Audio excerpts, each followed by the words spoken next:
it's just, and you see all this violence within just Mexico and just within Latino America, quote unquote, and indigenous populations. And it's just all that. And it's just, it hurts. Like, it hurts.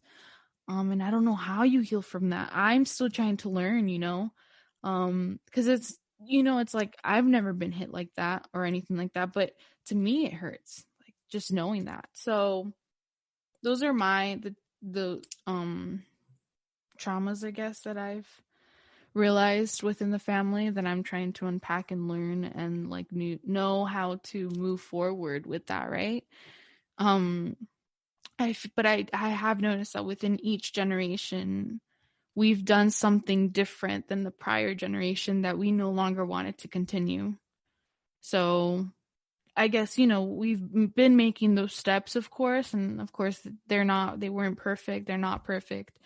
But yeah, something that I think we're working towards also is like that whole mental health thing too. Like, it's important to go to therapy. I know for everyone medication may be different, but on your take on it, but like therapy is good. Like talking about what's going on is good. And I feel like my mom has a harder time trying to understand that and trying to understand how like disorders work. It's very different. So, but we're working towards that, we're learning. Yeah, what was the second part to your question? Was that it?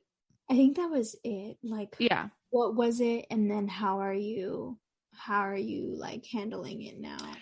Yeah, so I'm meditating. I think just working with my triggers as well and learning how to cope with it. And I'm obviously, I don't think it'll ever disappear, but I guess in a way it helps me to talk to other women and know how we can move forward. But also it's like when I don't really know how I'm moving forward, to be honest. It's hard. Yeah, I was gonna say, I don't think I know any woman that's close to me. I don't think I know a woman that hasn't been assaulted in some way, whether violently, sexually. So yeah, that's it's a lot. And then to know that that's like what, 3 generations? Jesus Christ. Even more. That's the generations we know of. Yeah, and for our side, it was definitely sexual assault. And so yeah.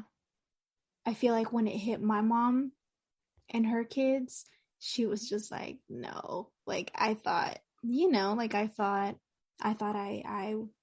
I picked a good man. I'm just assuming maybe this is what ran through her mind from what she told me, is I thought I picked a good man.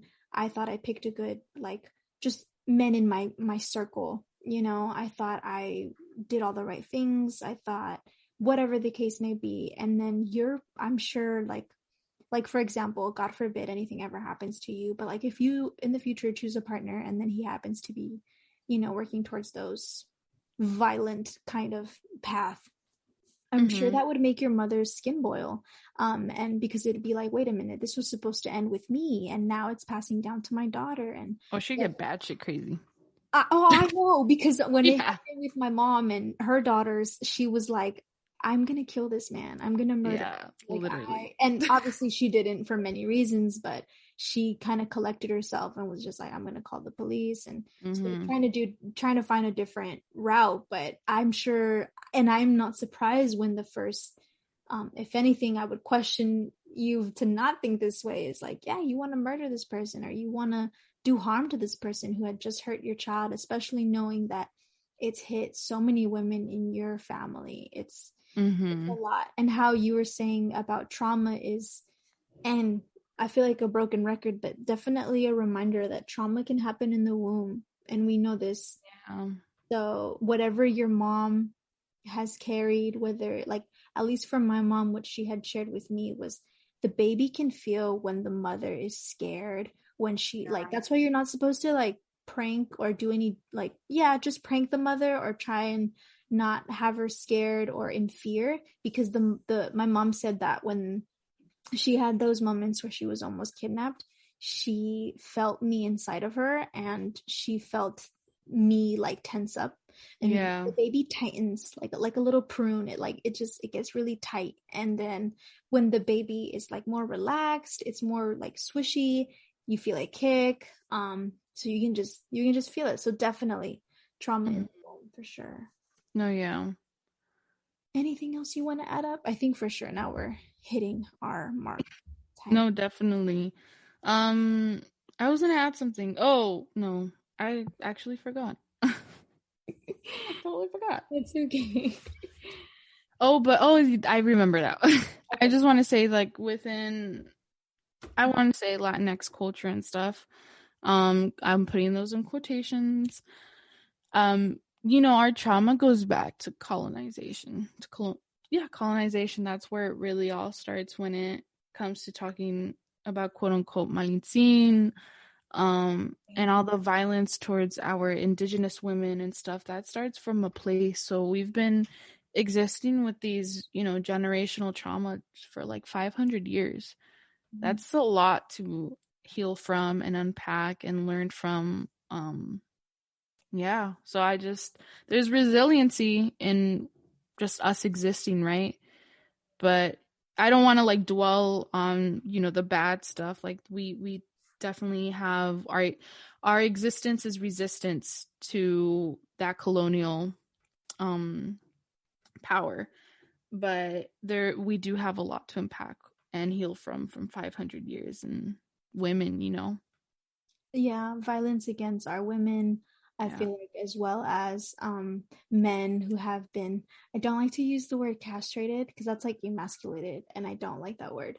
But I do feel like men have been put in situations where they weren't able to fend for their families. Yeah. And so if that is the one role that you not are like placed on, but it's like if you're meant to, at that time, whatever it is, like your tribe or whatever, and you're part of those, because women did it too, but if you were one of those men and women and two spirit folks that were meant to be the hunters and gatherers, or just the protectors and the healers or whatever, just to provide some type of safety or whatever the case may be, and you weren't allowed to do that, and they stripped away your children and wives and just like a whole damn piece of you to be that vulnerable and not be able to do anything.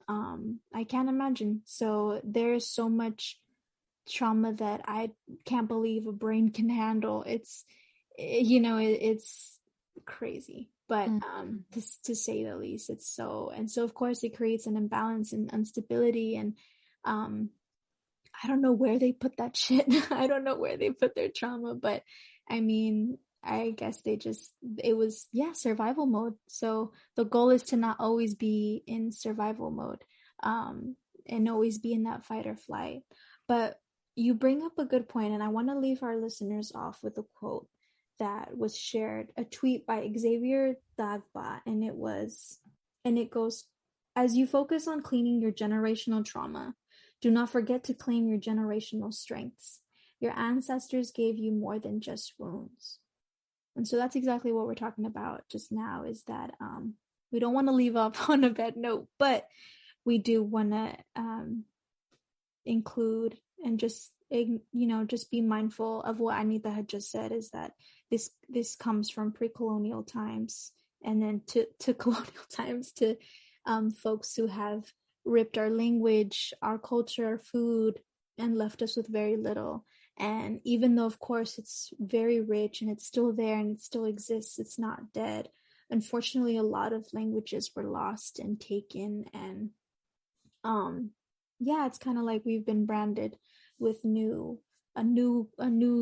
practice a new religion, a new language, people who would chop men's hair and just a bunch of things. And so being stripped of that, of an identity, really, but also your humanity. But we are more than that, like you were saying. Any last words, Anita, for our listeners before we take off? No last words. All love, y'all. Send y'all love and healing.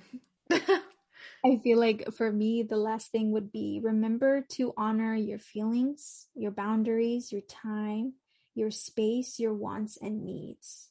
And that's it for tonight, y'all. We do want to mention one last thing. If you aren't following us on our IG yet, on our Instagram, we are going to be on Patreon as of the end of this week. Yeah, so our next episode. So finishing up this weekend, we are going to be on Patreon now, and then there's going to be a fee of $5. But with that fee is going to cover some extras like episodes and stuff. So we'll share more on Instagram if you follow us at De La Roots. And so, as always, this is De La Roots with Mireya and Anita. Peace, y'all.